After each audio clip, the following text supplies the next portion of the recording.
결국 핵심은 못 본 거예요. 이런 걸 놓치고 그냥 신명계 신학, 신명계 사관이 이런 거였다는 얘기는 나는 아무리 읽어봐도 어디 없어. 이런 얘기가. 네. 참, 어떻게 이렇게 이런 부분들 다 빼트려 놓고 굴고 있었는지 아마 마지막 때 우리 한국을 통해 가지고 하나님께서 전 세계를 한번 제대로 바로잡아 놓으시려고 그러는 것 같아요. 네. 코로나 사태 보니까 조금 뭘 하려고 그러는 것 같지요. 네. 코로나 사태를 통해 아마 세계 속에 한국을 선전해 주고 있는 것 같아. 네. 야, 코로나나 또 이름이 비슷해. 코리아나. 자, 코리아나 코로나나 뭐 거기서 거긴데 우리 민족이라고 하는 건 한국사하고 삼일운동사 이렇게 써놓은 거 이렇게 보게 되면은 동아시아에서 여기에 수많은 민족들이 있었는데요. 다 중원을 차지하고 세계를 넘었어요. 만주족들 그 청나라 거기다 금나라 몽골족 많잖아요. 다. 근데 거기에 선두주자는 누구였는가? 우리 한민족이었어. 고조선 역사를 보게 되는데 우리는 한 번도 그래 본 적이 없어요. 왜? 우리는 군사력을 가지고 세계를 지배하려고 하는 생각 자체가 없으니까. 일본도 만주 중국 일부 지배하고 동남아 태평양 전쟁까지 일으켰잖아요.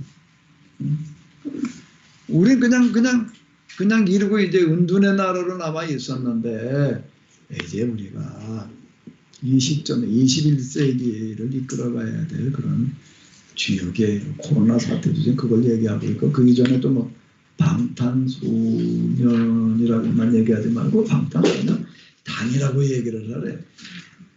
단짝에 빠지면 안 된다나 K-팝이라고 하는 거가 전 세계를 휩쓸어. 이게 말이 되나? 코로나가 또 제일 모범국이 또 중국은 저희라고 뻑뻑 우기는데 누구도 중국이 코로나를 모범적으로 이겨냈다고 인정하지는 않는 것 같아. 네? 우리는 우리가 그랬다고 말하지 다 우리래. 우리가 그랬다 이거 우연이 아니에요. 이제 그 다음 이제 단계가 이제는 우리 키노시스 계약 공동체야. 아멘. 이제 저 사람들이 기도하는 대로 된다. 저 사람들한테 잘못 보였다면 국물도 없다. 저 사람들 기도가 진짜 세상을 움직인다. 이 말 나오게 해야지 돼요. 나오게. 우리 좀 정신 차려서 해보시자고요. 자, 여기 지금 15장, 16장 이런 측면에서 굉장히 중요한 겁니다. 그죠? 좀 중요한 거 같죠? 다시 한번 읽어보고 넘어갈까요? 11절 너희가 만일 불의한 재물에도 충성하지 아니하면 그가 참된 것으로 너희에게 이 얘기 불의한 재물에 충성하지 아니하면 뭐라고요? 돈을 좀 똑바로 쓰려고 그러지 않으면은 제가 우리 집안 5천만 원 회계 맡아가지고 5천만 원 그냥 다 매년 이게 운영비야. 그게 5천만 원 가지고 5천만 원을 매년 우리가 만들어내자.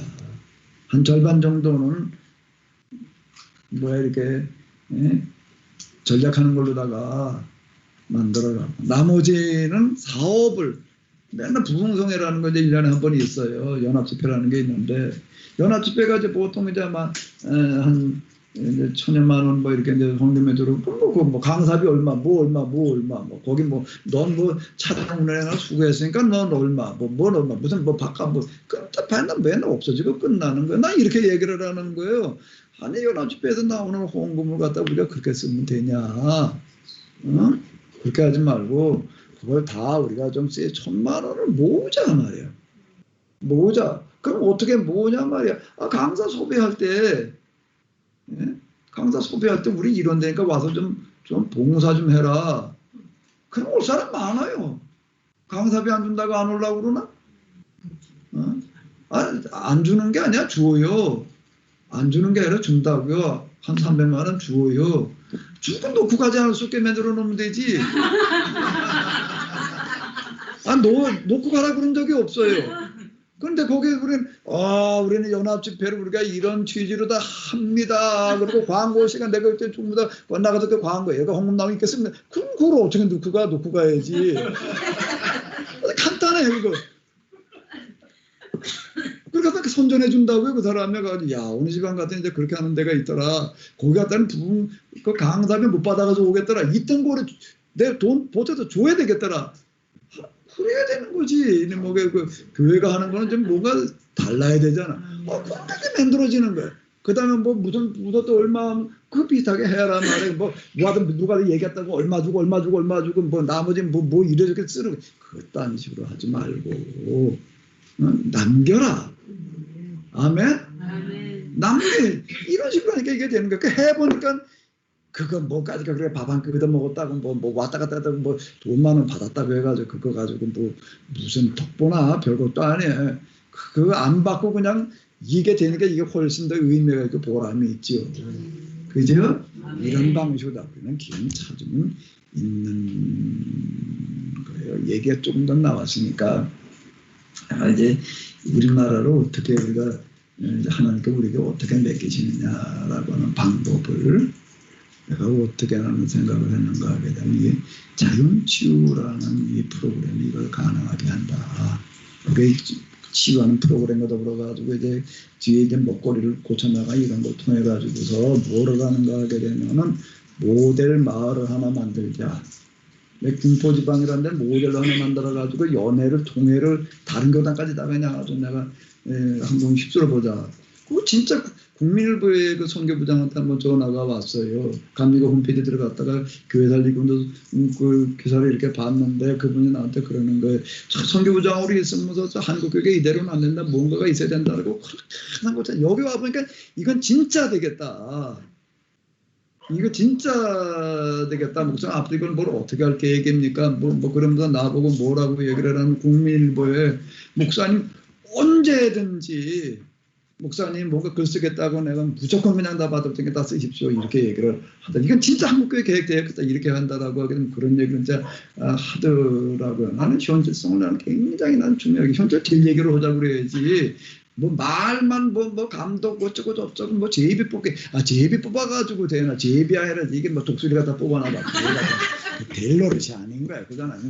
난 이렇게 얘기를 하는 거예요. 모델이 이제 하나님께서 하시는 그런 방식인데 자연치유 프로그램과 이런 거 운영할 수 있는 프로그램 제가 쓰는 장소도 그렇고 지형적인 조건이 줘야 되겠더라고요. 이게 여러 가지가 갖춰야 될 때 계곡과 여기 이제 자연치유 산업을 할 만한 어떤 그런 거 이제 논과 밭도 같이 들어가야 되고 산도 껴야 되고 뭐 이런 데를 좀 해가지고서 마을을 하나 만들자. 마을을 하나 만들어 가지고 이제 한 15가정 정도 가가지고서 거기에서 이제 제가 얘기한 이런 이제 수치로 다 계산을 제가 이렇게 해봐서 요 정도 규모로다가 요렇게 되게 되면은 그 주로 이제 공장형 소 키우는 거, 돼지 키우는 거, 닭 키우는 거 다 해체시켜 가지고서 각 가정마다 소 몇 마리, 돼지 몇 마리, 닭 몇 마리 같은 자리를 크게 하는 거예요. 같은 순환농법으로다가 이렇게 해가지고서 그럼 거기서 나오는 수입이 대략 가정당 얼마 될 거고 그 다음에 또 여기다 효소 맨날 농사도 지었는데 지금 농사를 뭐 맞춰가지고 이렇게 딱 지어가지고서 거기에 또 이제 우리 자연치유 프로그램과 맞는 그런데 그 가공하는 그런데 가공 공장까지 이렇게 하고 농사는 뭐 이제 발효 그 부산물들 가지고 고름무다 해가지고 아주 완전 청결한 그릇을 만들어내는 어떤 이런 걸로 이렇게 한다라고 하게 되면 최소한 그때 제가 이제 계산할 당시에 가구당 5천만 원 이상이 가능하다. 그러면서 이제 이 일자리를 어떻게 만들어내야 되는지 그러니까 농촌 인구가 지금 없어지잖아요. 도시지역은 이제 일자리가 없어져가지고 난리고 이제 종합적으로 해결할 수 있는 이런 구상을 저는 한 거예요. 이거는 무자격자 의식이 이걸 보게 해요. 요셉이 어떻게든 그게 가능하냐라고 하는, 그게 어떻게든 그런 지혜, 너 같은 지혜자가 없다. 이제 이 얘기가 거기서 나오는 어떤 이제 그런 얘기인데, 그게 이제 제가 우리 지방에서 교회 살림 운동을 한번 써먹었다. 이제 그런 얘기인데, 같은 방식으로 저는 구상을 한 거예요. 그걸 단지 방법을 바꿔가지고 한 15 농가 정도다 아주 이상적인 마을 하나 이렇게 만들어 놓고 그 소득을 올리게 하는 방법을 보여주는 거야. 그럼 그게 어떻게 될까? 소문이 따라할 수밖에 없게끔 하는 거예요. 허락을 해가지고 아니라 우리가 그렇게 하고 있으면 되는 거예요. 이거는. 그러니까 성경의 방식은 그거예요. 하나는 소문이 나. 그러면 그 다음에는 어떻게 하는가? 뭐는 이제 지역을 물색을 해가지고 가가지고서 이제 그 시골 뭐 군수에 이제 출마를 시키는 거야. 한 사람을. 이걸 당신이 군수가 된다라고 한다면 군 차원에서 이걸 실시하겠다라고 하는 그런 정견을 가지고서 출마를 해라. 이 취지를 가진 사람. 그 군수 만드는 거야. 그 군수가 이제 군을 하나 만들어. 그럼 그 다음에 어디로 가면 될까? 도지사로 가는 거야. 근데 우리 집안 이거 똑같은 방식인 거야. 해보니까 되는 거야. 내가 그러니까 내가 계속 달라붙었으면은 충분히 한번 해볼만 했다라고 내가 이제 하는 게 틀림없이 한 게 하시더라고요. 근데 이제 내가 경종을 쟀어요. 야, 교회를 한번 이렇게 바꿔놓은 것도 참 필요한데 이걸 어떻게 해야 되나. 근데 이 케너스 2분동이 더 중요하다고 생각돼가지고서 그걸 할 시간이 없어서 그냥 말았는데요. 그러면 도지사를 하나 내보내는 거예요. 그 도지사가 가지고 도를 하나 그렇게 만들어 놓고 그 다음에 어디로 갈 수가 있을까? 대통령 나가게 하는 거예요. 그리고 그 다음에는 이런 취지를 할 사람들을 갖다가 각 지역 국채 공천을 해주는 거예요. 난 이렇게 구상을 하는 거예요. 여기 내가 그래가지고 내가 효소 빵 뭐 어쩌고 쫓아다니는 게 저는 단순하게 효소나 빵이나 보고 쫓아가는 게 아니에요. 이거를 내다보고 하나님께 이 나라를 한번 이렇게 제대로 만들어 놓고 그 다음에 이제 전 세계를 이제 이렇게 본 건데 근데 어떻다고요? 뭐가 문제였지, 박 목사님? 공동체가 준비가 안 돼. 네, 거기가 안 된 거예요. 내가 이제 실험만 해봤어. 그동안에 강사 실험만 해본 거고 이제 여러분들이 진짜 한 마음과 한 뜻의 기도를 하시게 되면 틀림없이 길을 열어놓으셔서 이제는 쿠데타 같은 그런 혁명 가지고 안 통하는 시대가 온 거예요. 그렇게 옛날 모양으로 시민혁명 가지고 안 되는 거예요. 이제는 뭐의 혁명이어야 되는가 하면 철학과 사상의 혁명이어야지 돼요. 근데 그거는 신앙의 차원이 아니고서는 이거는 어려워요. 그렇기 때문에 이거는 이제 우리 기독교가 전 세계를 이제 다 지배라는 말이 조금 좀 그렇긴 한데 전 세계를 기독교가 운영할 수밖에 없어요. 이런 사상이 나올 수 있는 건 여기밖에 없습니다. 성경령이 이런 게 나올 수 있는 데가 없는 거예요. 그리고 여기서 우리나라를 하나 이렇게 만들어 놓으면 어떻게 해야 될까? 그 다음에 세계 주도권이 우리에게 주어지는 거고요. 그런데 이런 건데 여기에 이제 하나 이제 이건 아주 강력한 무슨 재계 대통령이라는 제도라는 건 없으니까 그런 제도는 필요 없고 제도 가지고 되는 게 아니라 이 계약 공동체라고 하는 이런 부분에는 뚜렷하게 만들어지게 되면은 뭐가 가능한가 하면 전 세계에 대한 뭐가 가능한 방향 제시가 가능한 거예요. 따라오지 않을 수 없게끔 하나님께 틀림없이 만들어 놓으신다고. 제가 아주 진짜 경험한 거는요.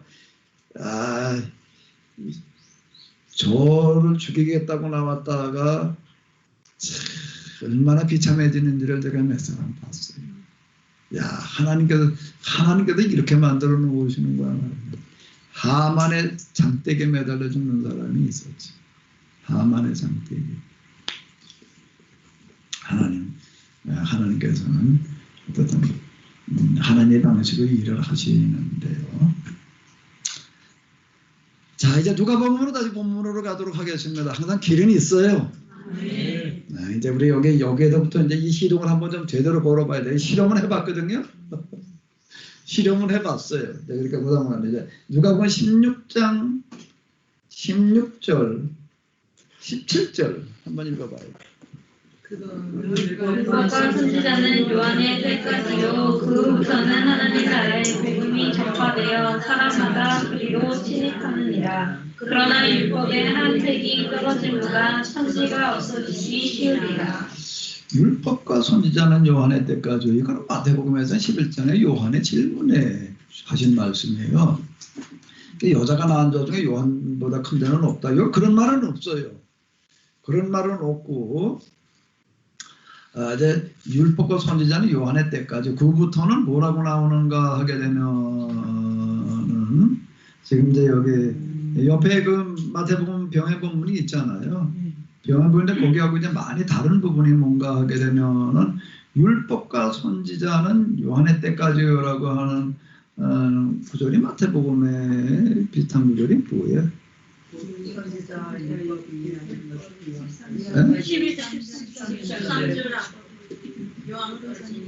13절 모든 선지자와 율법에 예언한 것은 요한까지. 근데 그부터는 하나님 나라의 복음이 전파되어 사람마다 그리고 자, 요 구절은 좀 다르죠. 그리고 침입하느라고 이제 12절에서 세례 요한의 때부터 지금까지 천국의 침노를 당하나니 침노하는 자는 빼앗느니라고 이게 좀 다릅니다. 그리고 여기는 삶의 다리가 요 구절이 어딘가 하게 되면 15장 16장에 이 세 비유 그리고 지금 이제 서기관과 바리새인에게 하셨던 세 비유 제자들에게 하셨던 불의한 청지기의 비유를 하신 다음에 말씀을 하시는 거예요. 자, 그러면 이제 여기서는 마태복음에서 얘기하는 것과는 많이 이게 달라요. 똑같은 구절이지만은요, 율법과 선지자는 요한의 때까지요라는 건 무슨 얘기가 되는 걸까요? 현대어가 예. 현대어가 잘 예, 뭐라고 되어 있어요? 읽어보세요. 현대어요? 예.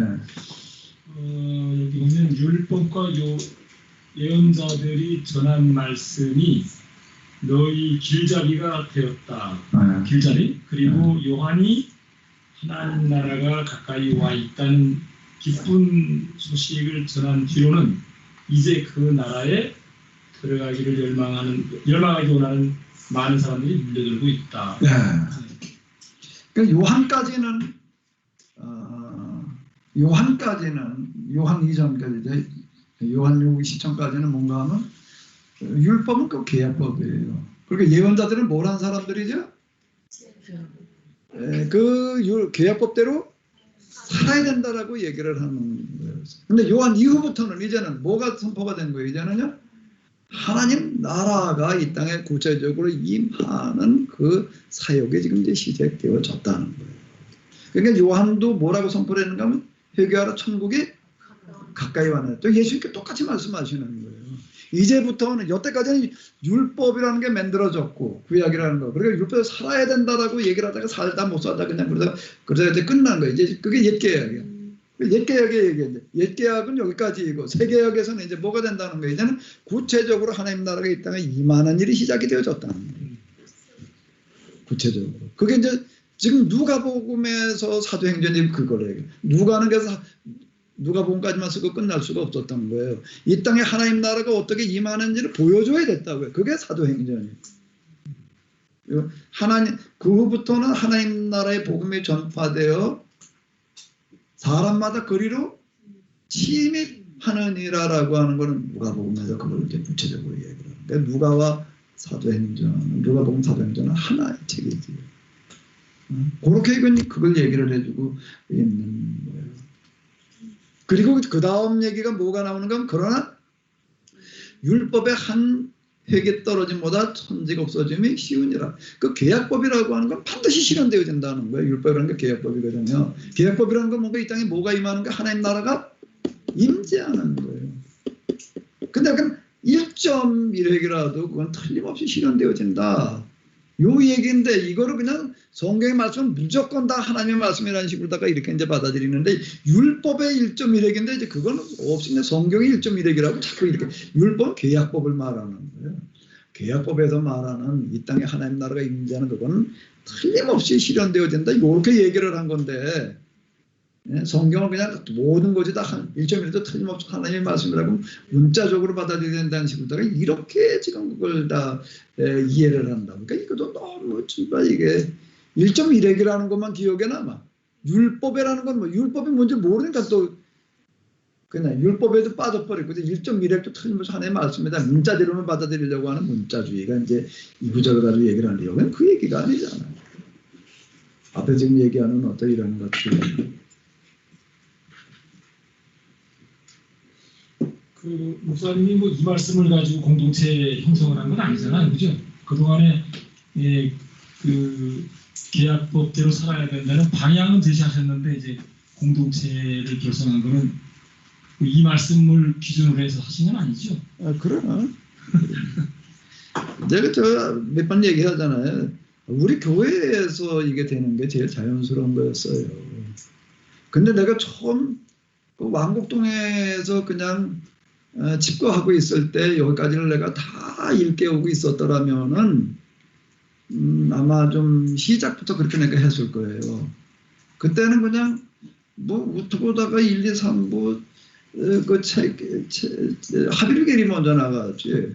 하비르길이 나가고 그 때문에 일루저를 불러잡는 세미나 하다가 보니까는 사람들이 너무 일찍 몰려왔어. 그것 때문에 이제 몰려오기 시작을 하는 거예요. 그 망국동 거기 아시잖아요. 그 쬐끄만데 그냥 몰려와가지고서 이제 이게 몇 달 만에 이제 이게 한 연합 10명 미만에 모여서 예배드리다가 뭐 30명, 50명, 100명 뭐 이러니까 한 100명 가까이 돼가니까 어제 들어설 데가 없는 거예요. 이제.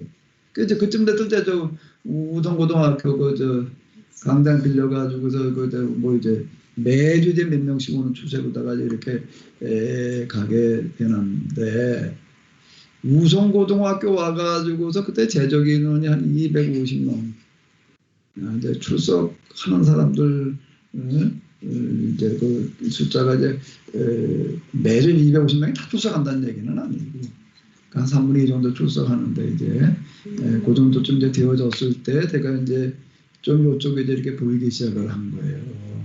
그쯤 되어졌을 때 보여져가지고서 이제 이제 이렇게 이제 이거를 해봐야 되는 거구나라고 하는 건데 이제 그거를 실천을 해보려니까는 제가 목회에만 전념하지 않으면 안 되는 일이 되는 거예요. 난 처음에 아주 쉽게 생각을 하고 그때 우리 사역자를 부목사님, 노천도사님들 5명이 있었는데 그냥 제 발로 걸어오니까 그냥 관리만 하면 되지 않냐 그랬는데 이제 이게 내가 거기서 이제 좀 잘못 생각을 한 거고 좀 시간이 지나가면서 보니까 내가 여기 이제 전념하지 않으면 안 되는데 그때 또 뭐 세미나 뭐 이런 것들이 또 가득 경험되고 있는데 이제 이게 또 내가 세미나 책 쓰는 거를 내가 또 포기할 수 있는 문제가 아니더라고. 양자택일의 문제가 되는 거예요.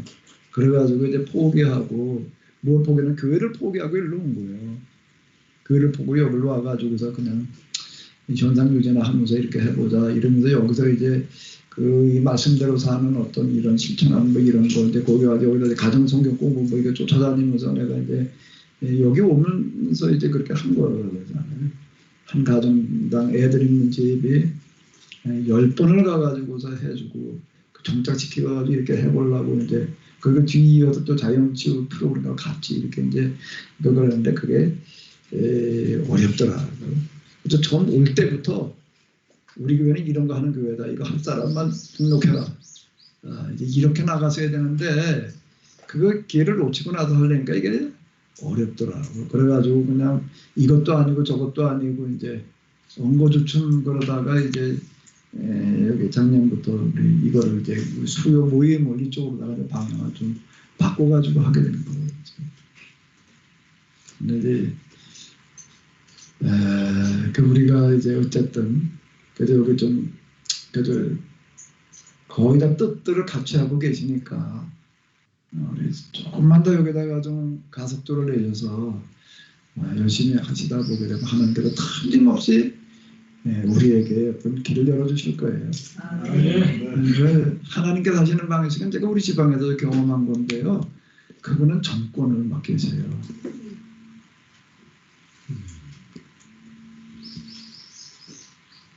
정권이에요. 제가 우리 지방에서 경험한 거예요. 야, 이게 하나님께서 하시는 방식이 이런 거다라고 하는 건데 요셉에게 정권이 주어지는 거잖아요. 그리고 지금 초대교회가 로마 제국의 국교회가 되어졌을 때도요, 황제 그 콘스탄틴이라고 한 사람은 교회에게 정권을 준 거예요. 그 콘스탄틴 양도 문서라는 게 있습니다. 그 가짜라고도 이렇게 얘기를 하는데 그게 가짜냐 진짜냐는 거는 별 의미가 없는 것 같아요. 왜냐면 그 말이 통에 먹혀 들어갔으니까. 그 말이 먹혀 들어간 게 뭔가 하게 되면 진짜 콘스탄틴의 양도 문서가 위조냐 진짜냐 이렇게 할 때는 위조래요. 거기다 그렇게 이제 얘기들을 하는데 근데 중요한 거는 그 먹혀 들어갔어요. 먹혀 들어간 게 뭔가 하게 되면은 콘스탄틴이 교회에 로마 제국의 모든 땅을 다 주었다예요. 그런 문서가 만들어져서 돌아다녔어요. 그리고 그게 효력을 발휘를 했어요. 그 얘기 자체가 뭘 말하는가 하면 콘스탄틴은 교회에 로마 제국 통치에 전권을 위임하다시피 그 기독교 국가를 만들려고 그런 거예요. 그 콘스탄티노플이라고 하는 거 이제 서울을 이제 다시 만드는 거죠. 수도를 옮겨가지고 아예 기독교 국가를 만들어요. 로마 가지고는 안 되겠다. 이게 쩔어 있는 로마 가지고는 안 되겠고 완전 신도시에다가 기독교 정신이 들어가 있는 그런 도시를 만들어가지고 수도를 완전 이전해가지고도 아주 기독교 왕국, 크리스찬 덤을 만들자고 나가는 거예요. 그러니까 전권을 맡기시는 거예요. 하나님은요.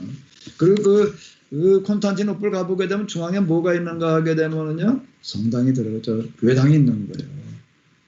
교회당을 만들어 놓고 그 교회가 지배하는 그런 나라를 만들어 보자. 이렇게 시도를 하는 거거든요.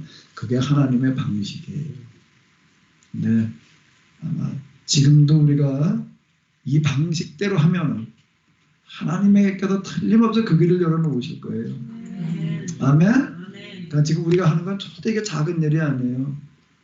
여기 요 구절이요. 그러나 율법의 한 획이 떨어진 보다 천지가 없어짐이 쉬우니까 여기 나온 구절이에요. 누가복음에도 여기서 이 얘기를 해요. 어? 뭐라고? 천지가 없어짐이 쉬워지라. 네.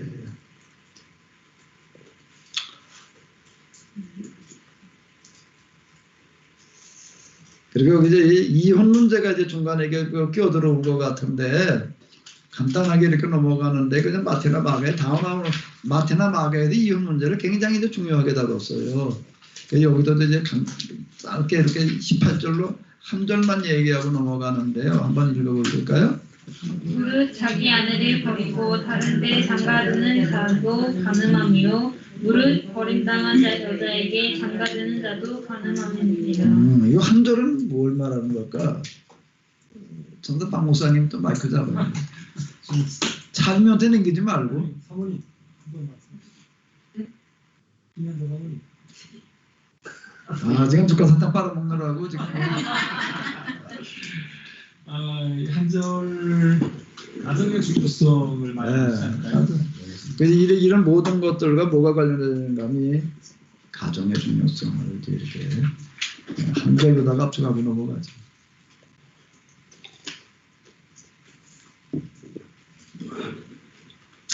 박 목사님은 다른 거는 다 정리가 됐었는데 아까 그 문제는 정리가 하나 덜 됐던 것 같아. 이 사람한테 돈 좀 맡기면 될 것 같은데 왜 이제 그게 해결됐으니까 다 될 것 같으네.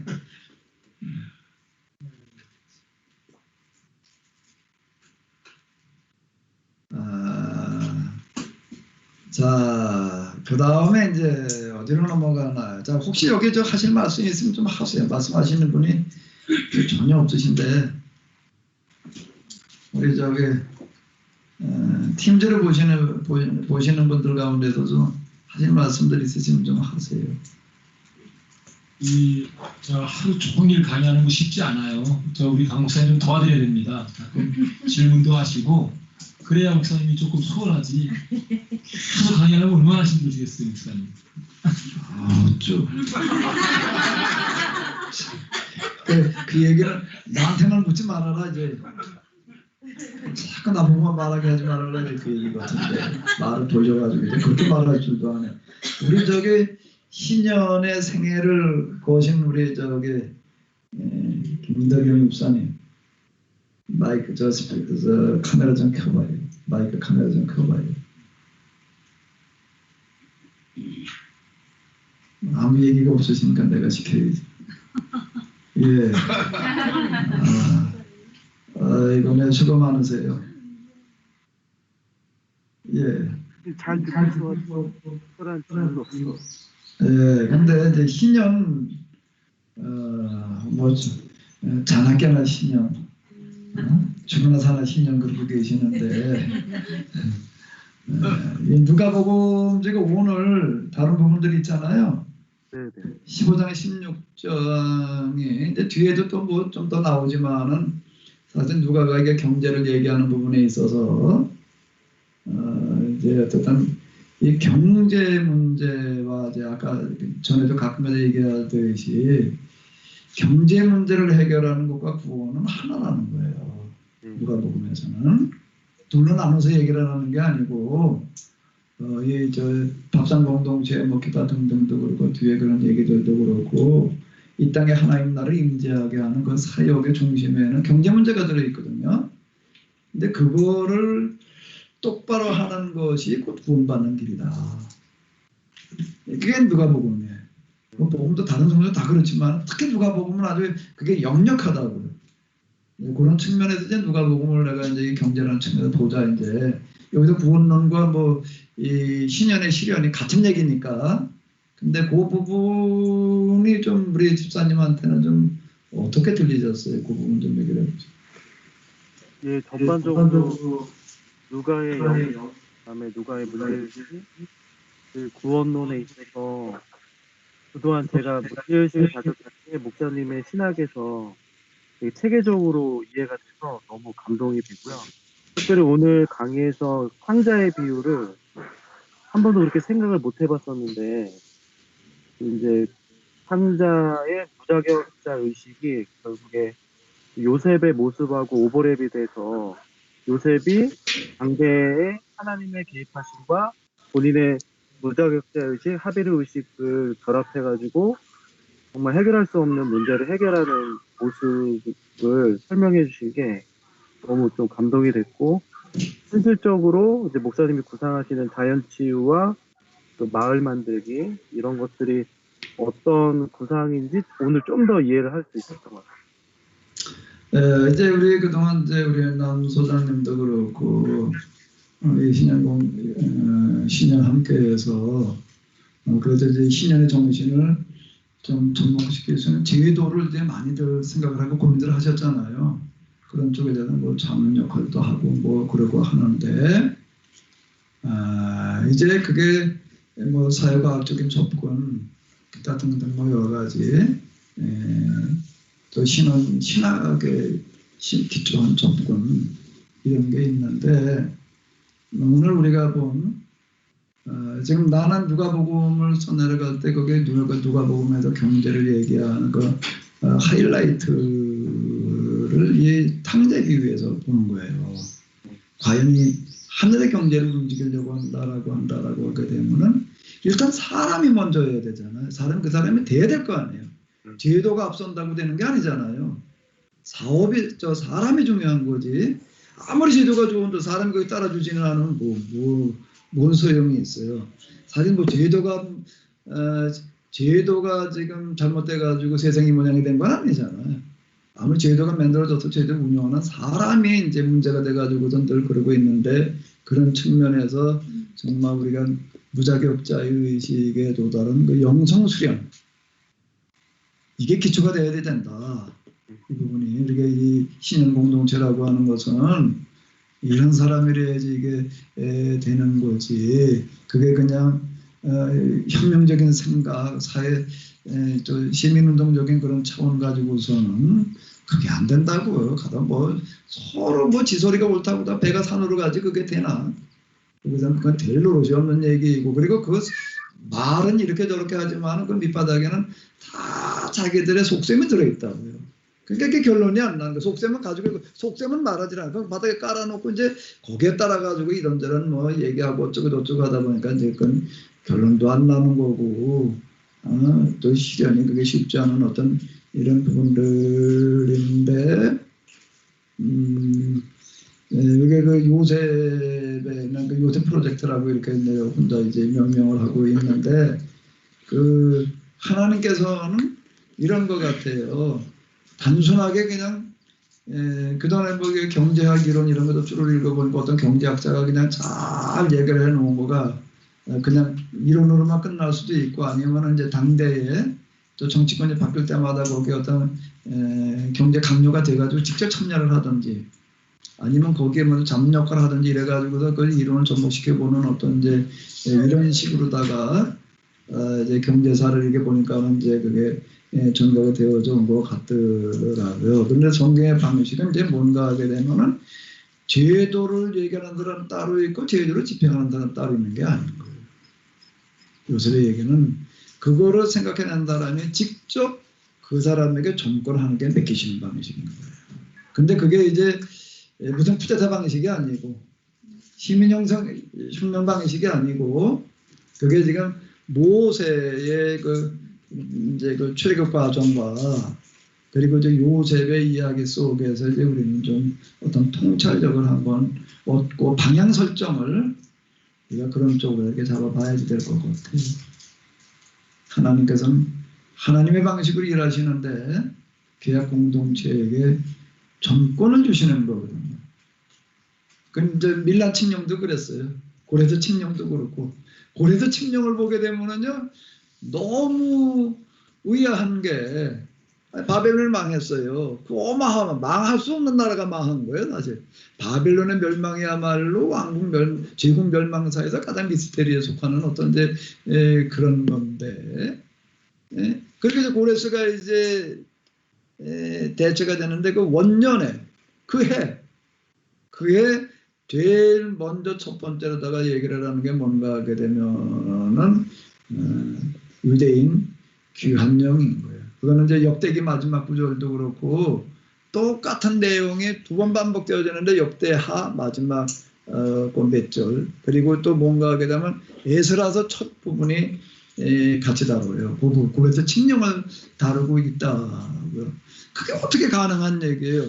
유대인들 귀환하라고 하는 건데 거기에 그 칙령 속에는 거기에 이제 들어가 있지가 않지만은 나중에 에스라서 또 느헤미야서 이런 데 이렇게 보게 되면은 거기에 에스라 그리고 느헤미야에게 뭘 주는가 하면 정권을 줘요. 그래서 율법을 가르쳐라. 근데 가르치는 권한까지만 준 게 아니에요. 가르치는 대로 행하지 않는 자는 네가 법적인 처벌을 하라는 권세를 같이 주는 거예요. 그게 에스라서예요. 그 느헤미야에도 마찬가지인 거예요. 느헤미야에게는 어떻게 하는가, 너가 가지고도 성벽을 재건을 하는데 필요한 물자는 이걸 만들어 청구를 해라. 그 한도액을 정해놔요. 그 한도액 정해놓은 거 보면 어마어마한 액수예요. 그리고 정말 그 비용을 대준다는 그런 얘기가 이렇게 되는 거. 그게 어떻게 가능한 얘기이냐고. 이게 이제 우리가 그 계약의 역사 속에 들어있는 어떤 이제 그런 거거든요. 우리 신년 함께가 거기서 그냥 하나의 제도나 만들어내는 데가 아니라 그 제도를 운영하는 데가 되길 바래요. 네. 하나님께서는 그렇게 해나가죠. 그게 그렇게 열어가실 거예요. 그게 아주 그냥 완전 앉아있는 자세가 보니까 아주 열공 마라톤을 뛰어가는 사람의 모습 같아. 열심히 좀 해봐요. 기대할게요. 우리 박수 좀 해주시라고요. 자, 또 누구 또 하실 말씀 좀 있으신 분? 차는 누구야? 차은미 좀 한 말씀 하실까?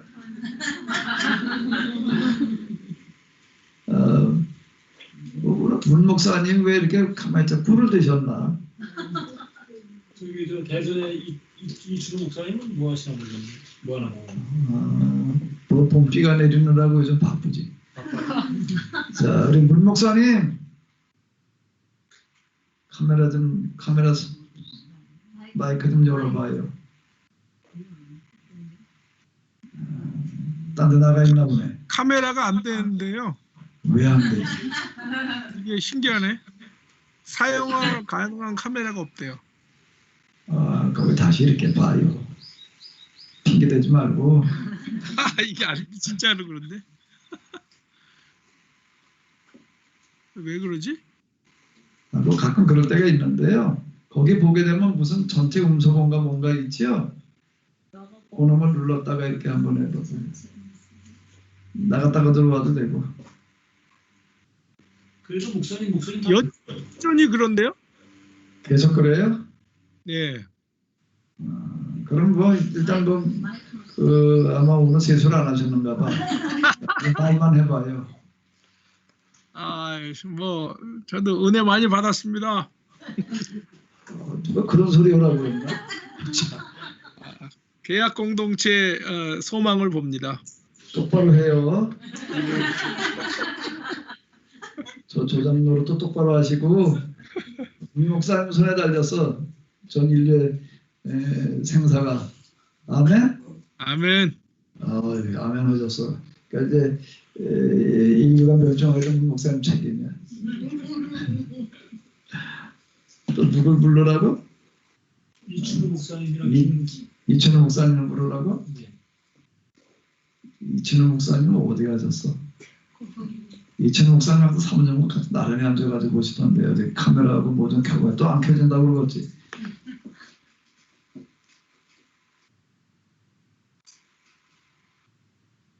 이춘호 목사님 카메라가 안 켜지는 거 보니까 여기 조선만요부터 나가셨는가 보네.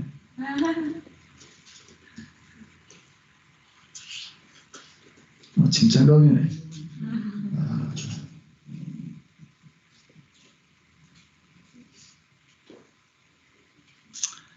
자, 그러면 또 그 다음으로 가보도록 하겠습니다.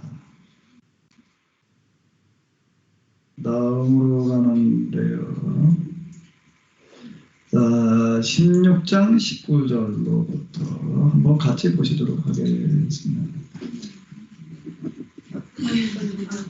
16장 19절로부터 읽어보고 31절까지요. 한 부자가 있어 자색 옷과 고운 베옷을 입고 날마다 후원께 즐기더라.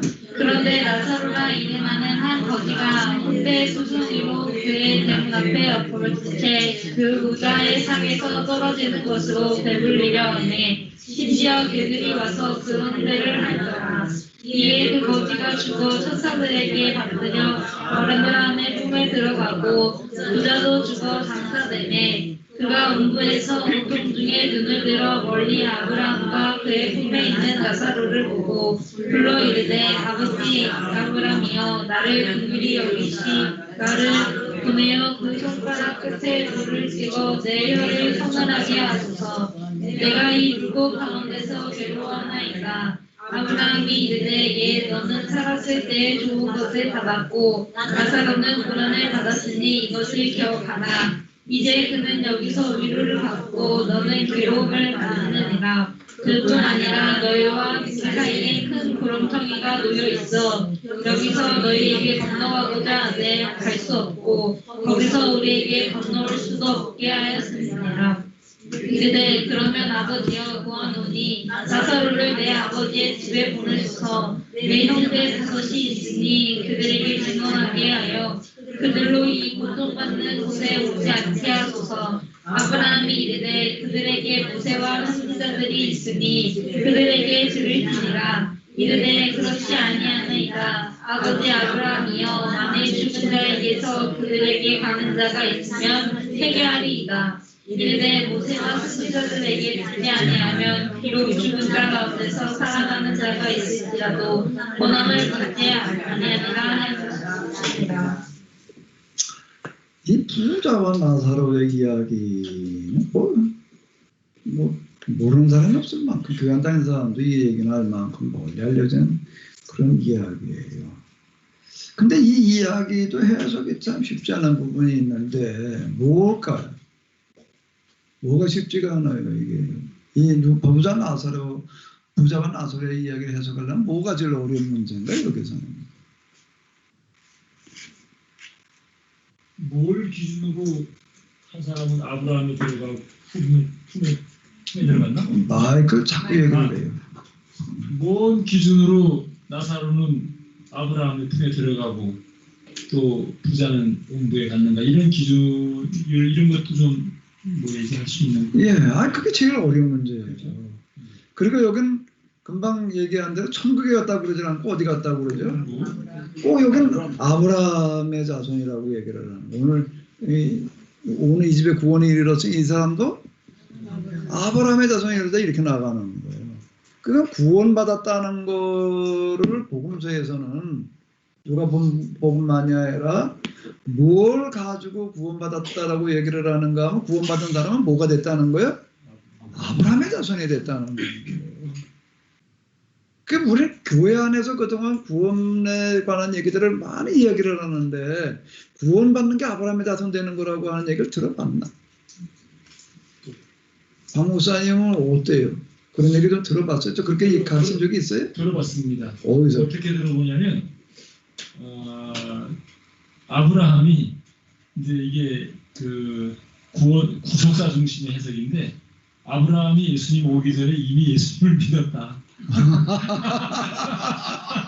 그렇게 해석을 하더라고. 그런 얘기 많이 들어봤죠. 그래가지고 아브라함도 예수님 믿고 구원받은 거다. 근데 여기는 아브라함의 자손이라는 건 뭐예요, 그러면? 구원받은 사람은 예수님을 믿는 그리스도인이다 이렇게 말하지를 않아요. 그리스도인이라고 말하지 않고 아브라함의 자손이라고 한다. 그럼 이건 어떻게 이해를 해야 되나? 구원받는 게 그냥 하나님 나라가 하나님의 자녀가 되는 거지. 우리는 그렇게 이해를 하잖아요. 하나님의 자녀, 그리스도인이 되는 거지. 하나님 자녀가 된다고 이렇게 생각을 한다, 구원받는 건. 근데 여기다 하나님의 자녀라고 그러지 않고 아브라함의 자손이다.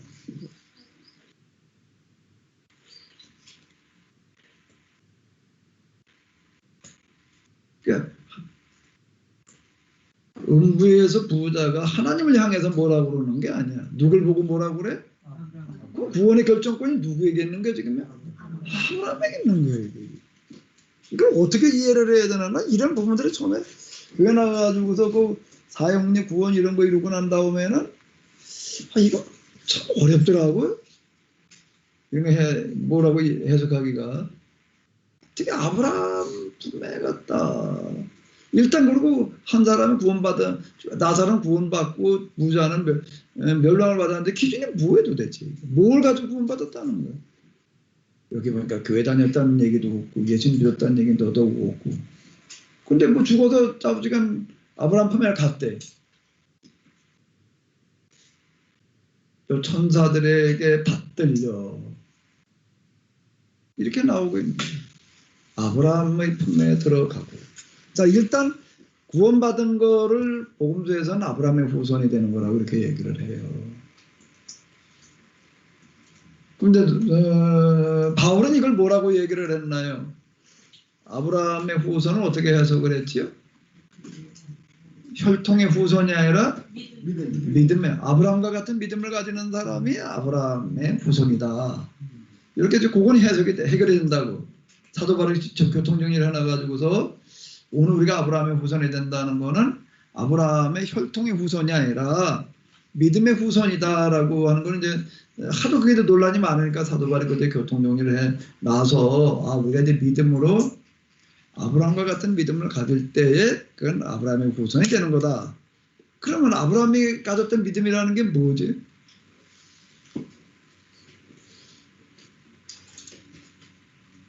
아브라함은 무슨 믿음을 가졌나? 나이가 90인데 99 자기 아내는 90인데도 뭐 할 수 있다고 믿었다고요?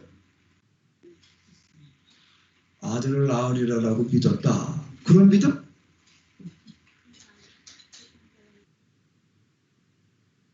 무슨 믿음? 아브라함의 믿음이라는 게 뭘까? 왜 구원받는 거를 아브라함의 후손, 아브라함의 품이라고 이렇게 얘기를 하고 있을까? 그러니까 오늘 이 집에 구원에 이르렀도다. 그 오늘이라는 단어가 누가복음에 유독 많이 쓰여요. 오늘날 너희 교회에 응했느니라.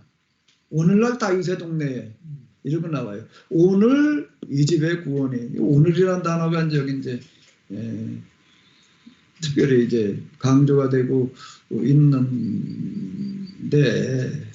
근데 이 아브라함의 후손이라는 게 사교가 뭘 해서 뭘 했을 때 아브라함의 후손이라고 그러는 거죠? 재산의 절반을 가난한 자들에게 주고 나머지는 자기가 호탈한 거는 변상하겠다.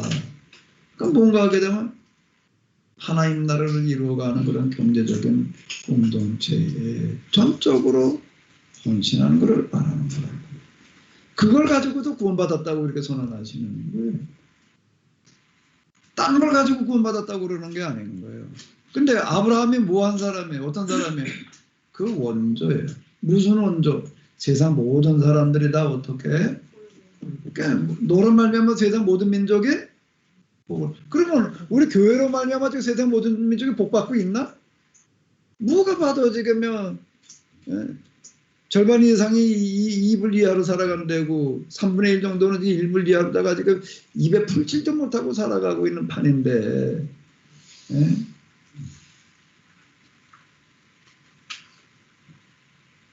이런 거에 대해서는 우리가 그냥 영혼만 구원하면 된다는 식으로다가 자꾸 이렇게 생각을 하는 거예요. 입에 풀칠도 못하는 나라에 가가지고서 풀칠만이라도 하루 3끼 밥 먹고 살게 만들어주는 게 그들을 구원하는 거예요. 아멘? 어느 게 더 어려울까요?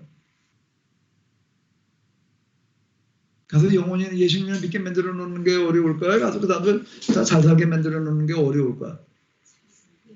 잘 살게 만드는 게 100배도 어렵지. 그게 어떻게 그게 가능해? 그게 우리나라에서 하는 것도 힘든데 남의 나라까지 가가지고서 그게 제가 이번에 읽은 자본주의라는 책에 후반부로 넘어가니까 이제 뭐를 가지고 이제 심각하게 그 뒤에서 이제 아주 얘기를 하고 있는가 하면 경제, 오늘 이제 현대 경제가 가장 큰 과제 중에 하나가 못 사는 나라들의 문제를 어떻게 해결해야 될 거냐. 이걸 다루고 있더라고요. 그 경제가 진짜 그걸 관심을 가지고 이걸 어떻게 해야 되느냐 이제 이루고 나오는데, 그 대안이 뭐 쉽지를 않지. 그 남의 나라 가가지고 어떻게 할 거야 그거를 거기 뭐 정치인들 뭐 이 사람들 다 가서 그냥 다 몰아내고 그냥 뭐 이렇게 할 수 없는 노릇이 그 참 쉽지 않은 대단히 어려운 문제예요. 대단히 어려운 문제. 네. 그러면 어떻게 하느냐라고 했는데 하나님께서 하시는 방식은 뭐라고요? 계약 공동체를 통해서 그죠? 계획 공동체 뭘 통해서? 그 응답은 뭘로 다가온다고요? 전권이에요. 전권을 주시는 방식으로 일하세요. 왜? 그 모든 권세는 하나님이 가지고 계시는 거예요. 네? 그게 지금 요셉이 애굽에서 하는 그런 사역이라고요. 틀림없이 그건 가능한 길이 있어요. 정치적인 푸대타만 가지고 이 방법이 아니에요. 꼼짝 못하게 묶어놓는 하나님의 방식이 있다. 안 하면 안 되게끔 만들어 놓는 코로나가 지금 완전히 그냥 뻘건불 아니야 그냥. 코로나 때문에 멈춰서지 않은 게 뭐가 있나? 뭐 불결아이 연등 행사를 올해 뭐 포기하겠다 뭐 그리고 뭐 초파일 한 달 연기하던 아이 연등 행사 포기하고 뭐만 한대나 뭐 좀 다 멈춰서는 이거 내놓은 게 다 소외되잖아. 네? 하나님께서는 틀림없이 하나님의 방식으로 일을 하시는데, 그러면 여기 이제 이렇게 보자고요. 아브라함과 같은 마음, 아브라함과 같은 믿음을 가득하는 사람들이 구원을 받았다는 거예요. 그게 구원받는다는 거예요. 그게 구원받는 거예요. 예수님을 통해서 십자가를 통해서 용서받고 이게 우리는 완전히 잘못 생각하는 거예요. 그걸 통해서 새로운 계약이 열려진 거지. 그걸 구원으로 끌고 들어가면 곤란한 얘기가 되는 거예요. 그럼 이제 다시 한번 얘기를 해봐. 얘 나사로는 뭘로 구원받았나? 천상박 목사님도 얘기를 해야지. 문제 던져놨어요. 제가 장례식장에 가서 이 설교를 참 많이 들었는데 부흥사 그분인데 얼마나 그 부흥회하는 것처럼 장례식장에서 이 설교를 하더라고요. 장례식장에서 이걸 가지고 설교를 했다고? 그 부흥사 분인데 지금도 생생하게 기억이 나요. 그 가족들 다 모아놓고 오지마 한다는 거예요. 저 나사로 부자한테 오지마 그러면서 살아있을 때 예수 믿으라고 이 영원 구원과 내세 천국의 본문으로 하여간 장례식장 가는 곳마다 이걸 하더라고요. 근데 목사님이 그걸 가지고 했다고? 나도 좀 써먹어야 되겠네. 그런데 이제 그 하마터면 거기에 세뇌될 뻔했는데 어쨌든 계약사를 공부하면서 계약의 관점에서 이제 이걸 보면서 좀 새롭게 이제 좀 이해를 하게 됐죠. 근데 새롭게 이해했는데 그래도 나사로는 어떻게 더 천국 갔냐고. 나사로 새롭게 이해한 게 뭐예요? 굉장히 그래서? 궁금했는데 에? 굉장히 궁금했는데 그래서 새롭게 보게 됐다며 이해를 그러니까 하고. 제 나사로 여기 어떻게 행동했다는 건 안 나왔는데 그래도 그 헌대를 핥으면서 살면서 아브라함 품 안에 들어간 거는 가난하게 비록 살았지만 그의 삶은 그래도 자기와 같이 가난한 이들을 돌아보는 삶을 살았기 때문에 똑같은 삶을 살았던 아브라함의 품에 들어가지 않았을까?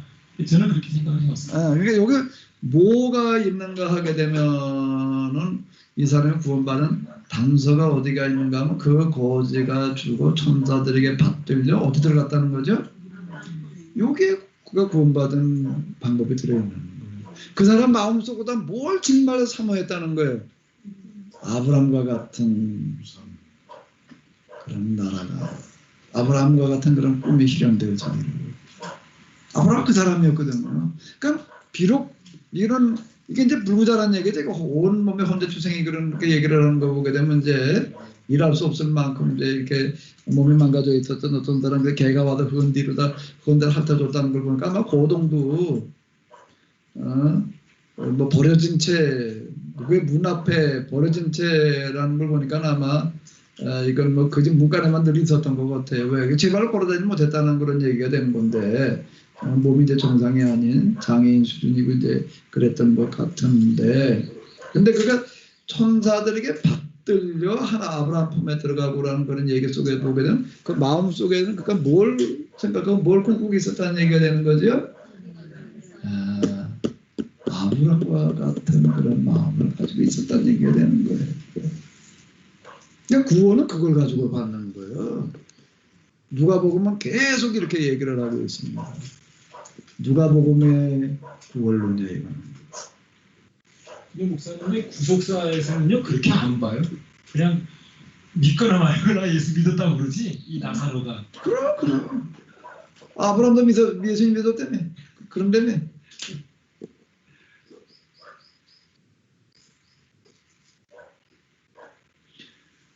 자, 아브라함은 이걸 가지고 구원받은 거예요. 그건 또 뭐 가지고 더 명확하게 이게 확인해줘야 되냐? 부자는 그럼 왜 지옥을 갔나?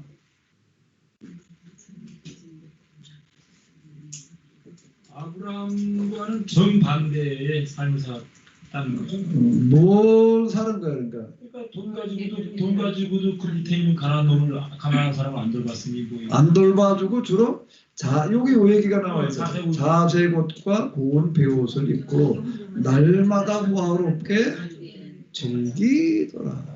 이렇게 됩니다. 그러니까 이 사람은 예수님 안 믿어서 지옥 갔다? 그렇게 하더라고요. 만약에 이 사람도 이 상태에서 예수 믿으면 구원받나? 구속사에서는 그렇게 얘기를 하는 거예요. 그건 상관없는 거고 구원은 예수 믿거나. 그러니까 이건 뭔가 하게 되면 완전히 면죄를 주는 거예요. 부자들에게. 그러니까 이런 거를 가리켜서 이제 아모스나 호세아는 이제 완전히 이제 바알 믿고 있다고 질타합니다. 그렇게 말합니다. 바알 신앙이라는 거예요. 그건 여호와의 신앙이 아니고. 부자는 이것 때문에 지금 내가 본 내 돈인데 뭐 나를 위해서 쓰는데 뭐가 문제야. 이렇게 되는 거예요.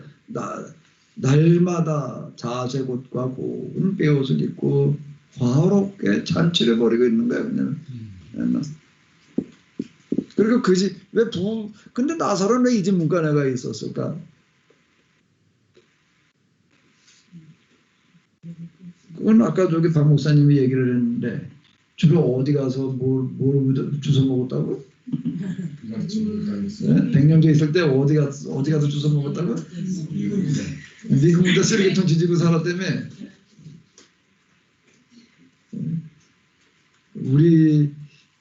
나 전방에 그 초등 그쪽에 살 때는 군인 차의 대부분은 그때 민간차라는 건 별로 없을 때니까 주로 이제 군인차들인데 그 군인차 중에서도 그때는 거기 운천이라고 하는데 미군 부대가 있었어요. 그래가지고 미군들이 이제 거기 이렇게 자주 미군 차들이 이제 수시로 이제 이렇게 다녀요. 그때 그 포부대에도 이제 미군들이 있고 뭐 이러고 해가지고 포부대는 그 지폴이 있었고 그 미군들이 이렇게 차가 타고 다녀요. 근데 한국인 차가 지나갈 때는 옆으로 비켜 아주 그렇게 먼지가 나가지고도 아주 그냥 근데 미군 차가 온다 그러면은 비탄 것 같은데 미군 차는 좀 달라요. 애들 눈에 또 그건 잘 보이더라고요. 머리도 이렇게 와도 저게 미군 차인지 국군 차인지가 다 구분이 돼요. 근데 미군 차가 왔다 그러면 그냥 뛸 수 있는 애는 다 뛰어. 백령도에서도 그랬어요? 그래서 헤이칭kom 하면서 달려갔다니까. 네? 껌 달라고 헤이칭kom. 그러니까 하이인데 애들 표현으로 헤이칭kom 하는 거. 하이가 인사는 말이고 칭kom 껌 달라고. 껌 달라고. 징겁을 징겁이라고. 칭kom이라 그랬다. 껌. 헤이칭kom. 우리는 껌이라고 부르는데 계속 그 껌이라고 그래요. 우리는 맨 그냥 애들 쫓아가면서 그냥 손 이렇게 내밀고 쫓아가는 거야 그냥. 손 이렇게 쫓아가는 거야. 어떤 애 뭐 쪼꼬라 주로 쪼꼬라 소리를 많이 내서 이제 이러고 그냥 큰 애 작은 애 할 거 없이 다 이러고 뛰어가는 거야. 이러고 그냥 방구사람도 그렇게 뛰어댕겼지. 잘 줬을 것 같아. 떨어져 막 집어던져주면 제일 먼저 주웠을 것 같아. 더 많이 준다고 그랬을 것 같아. 틀림없이 그랬을 것 같아. 벌써 딱 그런 끼가 있어. 그래가지고 어쨌든 그럼 또 이렇게 던져줘요. 그거라면 또 그거 죽느라고 그냥 어디 요즘 가면은 비둘기가 그렇게 쫓아다니더라고. 한국에 가면은 비둘기가 그냥 나도 거기 새우깡 그거 하나 던져주면 그냥 서로 먹으려고 그냥 옆에는 막 쪼더라고. 오지 말라고 또 그것도 저들끼리 싸우더라고요. 그 손에서 이러고 있으면 나도 탁 채가기도 하고 내가 거기서 그 비둘기 몰려드는 걸 보고 옛날에 참 미군들이 참 이랬겠다. 이거 하나 던져주면 그것도 이렇게 봉지째 던져주면 어느 한 놈만 집어갈 것 같으니까 뜯어가지고서 이렇게 뿌리더라고. 골고루 주워 먹으라고. 그랬죠? 네 맞습니다. 백령도 미군도 그랬나? 그랬어요. 똑같아요. 애들이 여러 명한테 봉지 좀 한 놈 짜고 지 혼자 다 먹었지 뭐 어떻게 이렇게 뜯어서 이렇게 뿌려요. 뿌리면 그걸 주워 먹겠다고. 왜 국산차는 왜 안 그랬을까? 이렇게 내밀면 뭐라고 그럴까? 욕이 나겠지. 욕만 했으면 좀 낫지요. 얻어맞아요. 진짜 얻어맞았어요. 그게 국산차는 근태가지도 않아. 그러면 이 거지는 왜 이 집 문간에서 늘 여기 붙박이로 살았을까? 이 집에는 늘 잔치를 벌여가지고 늘 쓰레기통에 이게 남는 게 나오고. 여기서 그러고 살았다는 얘기야 지금. 이래요. 그러면서도 이 나사로는 아브라함의 품에 갔다는 얘기는 뭔가 하게 되면은 할 수 있는 게 아무것도 없지만 그 마음에서만은 어땠다는 얘기가 되는 거야. 아브라함의 꿈꾸는 그런 나라가 실현되어지기를 꿈꾸고 있었다. 그게 어딘가 하게 되면 천사들에게 받들려. 뭐를 받들어줬을까 천사들은? 그럼 뭘 했다고? 남에서 또 쓰레기통 뒤져 먹은 거? 뭐를 받들어줬을까? 받들려라 얘가 아주 이거 번역을 너무 잘해놨어. 천사들에게 받들려 아브라함 품에 들어갔대요. 왜 받들어줬? 천사들은 뭘 받들어줬을까? 뭘 받들어줬을까? 그가 가지고 있는 그 마음을 귀하게. 비록 그가 할 수 있는 건 아무것도 없어요. 쓰레기통 지져먹는 것밖에는 없어요. 그리고 지 혼자 헌데도 아마 이거 손 안 닿는 데는 어떻게 해볼 수가 없었던 것 같아. 그러니까 또 이제 거기 있으니까는 그 문간에는 또 같이 몰려오는 식객이 있어요. 뭐가 몰려왔을까? 개들이 몰려온 것 같아. 그때 저 나사로는 개하고 경쟁을 한 것 같지는 않아. 개가 오게 되면 그냥 막 패고서 그냥 혼자 좀 먹으려고 그런 게 아니라, 아유, 네 신세나, 내 신세나. 개가 혼자 먹었다는 얘기가 그 얘기 아니에요. 하나 나오면은 개하고 나눠 먹었다는 얘기야, 이게. 그지? 그러니까 개가 와도 혼자 갖다 줬을 거 아니야.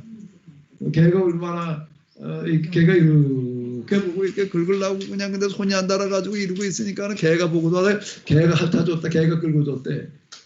그럼 뭐 하는 거? 개하고 이게 이제 이심전심이야, 이제. 개하고 이제 밥상 공동체야, 이제. 개도 불쌍하고, 나도 불쌍하고. 그러니까 이게 나사로가 뭔 마음을 가지고 있었느냐는 거, 그 얘기가 나와야 돼. 그런데 개가 와서 그 헌대를 심지어 개도 아니고 들이 와서요. 그러니까 뭐예요? 그게 개가 여러 마리 왔다는 얘기인데 개들은 또 보면 서로 싸웠다고요. 지가 먹겠다고. 근데 이 사람은 뭘 해줬나 하게 되면 교통정리 해준 것 같아. 야, 나 싸우지 말고 골고루 먹어. 그러니까 개들이 좋아할까 싫어할까? 그 개들이 와서 헌대를 갖다 줘. 이건 뭐 나사로 싫어하는 개는 없어. 그러고 있는 거예요. 이게 이제 나사로의 모습이 그 사람이 판사는 그 마음을 그걸 귀하게 받아 받들어가지고 갔대. 아브라함 품에.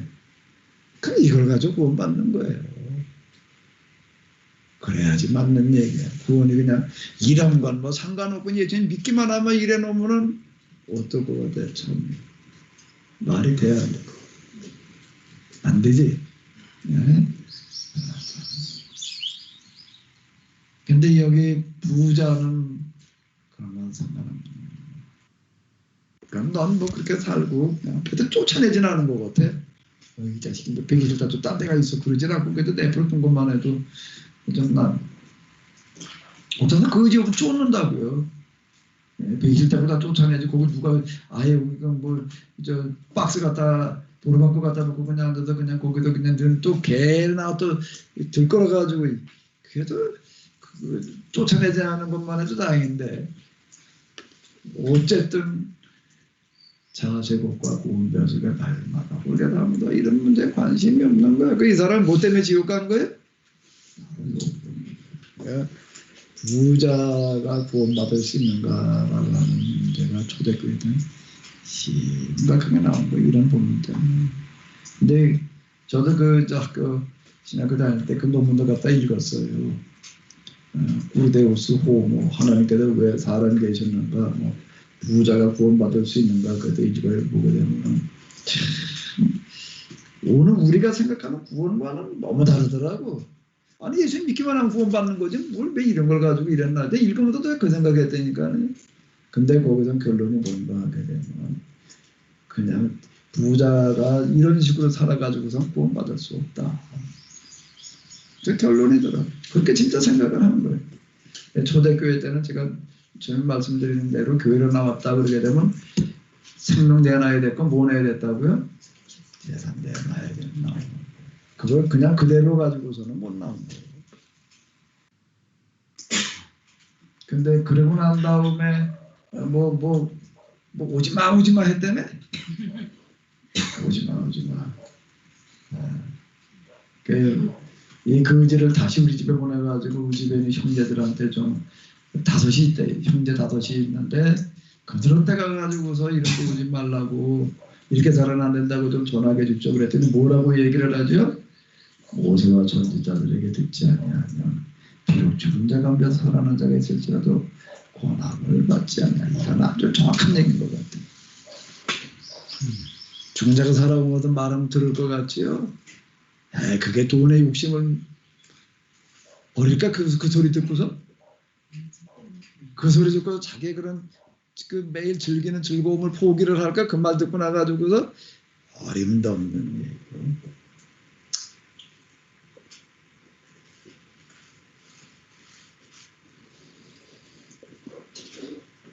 모르는 거에 대한 주님의 성령을 알고 소경에 보면 그거가 처음 구절이 뭐였지?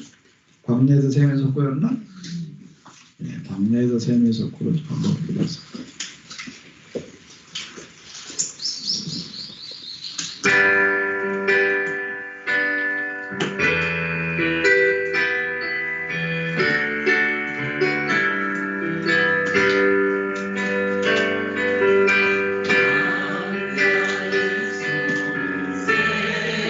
팀들을 보시는 분들은 스피커를 켜고 좀 같이 불러주시면 고맙겠습니다. 팀들을 보시는 분들은 그럼 같이 외치하면서 같이 부르고요. 기도도 같이 들으시면서 기도하시라고요. 여러분들이 하시는 기도 소리 우리도 들을 수 있게 팀들 들어와 계시는 분들은 좀 마이크를 다 켜주시기 바랍니다.